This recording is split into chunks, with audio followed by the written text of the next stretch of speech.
All right guys, so in this video we're going to show you how to replace the light bulb for your headlights on this 2014 to 2018 Toyota Rav4. These light bulbs, you can buy them probably at AutoZone, or you can get them from the Ford parts department.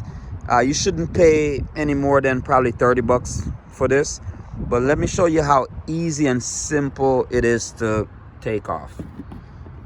So if you look right here, it's gonna have a wire on here. You want to take the wire off before you take the bulb off, because you don't want to break it. So just take that off. It's gonna look like that.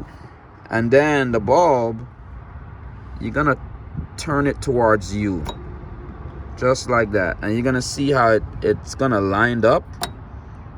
And then just take it off, and then replace the bulb, and then put it back in the same way. You need to line it up and then just turn it back down towards the bottom and just connect the wires back. So that was simple and easy, right guys? Thanks for watching. Don't forget to subscribe.